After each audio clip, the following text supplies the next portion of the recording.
wiil gabar ay shaqayn jiray wiilkii waa dhintay gabadhii na way iga xiran tahay saldhig xamar ayay ku xiran tahay warnigley raxmaan raxiim magacayga waxaa la yidhaha Safiya Maxamed Daale waxaan ahay hooyo Soomaaliyeed oo xanuunsan muddo badan xanuunsanayd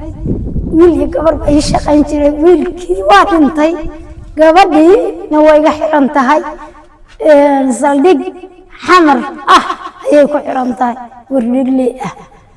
marka dadka muslimka oo walaalaha oo muslimka ummadda Nabi Maxamed ay maqlaysaa codkayga waxaan rabaa inay maaragtay gabadha layso furdaansho oo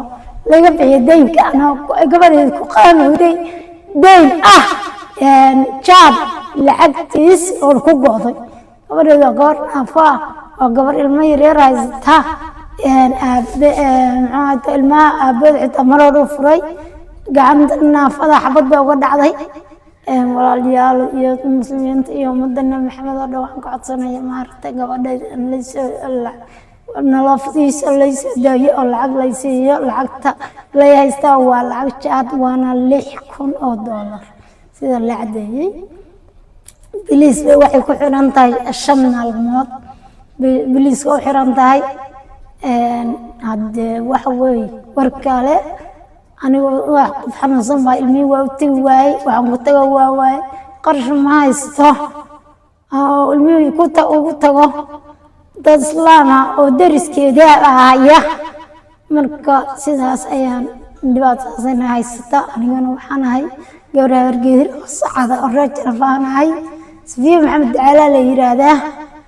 waxaan jooga kaalkacyo caruur ilmihii waxaan ku tago waxaan